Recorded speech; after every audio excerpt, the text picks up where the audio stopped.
The $3 billion destroyer's cooling system failed to cool the engine oil in its main thrusters, causing the ship's propulsion system to fail to operate normally, and it had to move slowly under the push of 3 parachutes. Worse, the 216 sailors on board the ship had not drunk water for 2 days, and they had been adrift at sea for 7 days. The crew repeatedly sent out distress signals, but it was clear that it was in vain. Many of the strong men collapsed from dehydration, and Dr. Carter was only able to feed them one mouthful to stave off signs of life, leaving them with only enough water to last a day. The closest island to them right now is Salana, but now the engines don't have water cooling, and only 1 out of every 6 hours gets them to full strength. Counting forecast winds and currents, it could take as long as 6 days for them to arrive. In order to solve the water shortage problem, they have the luxury of pouring all the cans and beer into a container for distillation and filtration, which can only be torn down and sold to solve the emergency problem. In order to completely solve the problem of energy supply, the captain waited anxiously in the bow. He was waiting for the wind to pick up. Boats!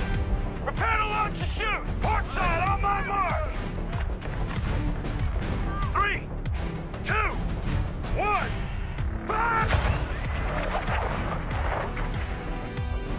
Second gun! Fire! Third gun!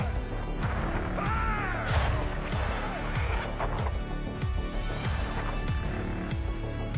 Power was restored under the push of the wind, and the power system was restored in an instant. They immediately fished up the vaccines stored on the seafloor, and the vaccines were saved. But at this speed to the island, it is estimated that more than half of the people died from lack of water on the way to the island. When everyone is facing despair, the tired deputy discovers 3 flying objects, which are seagulls. To know that where there are seagulls, there must be land. They see hope.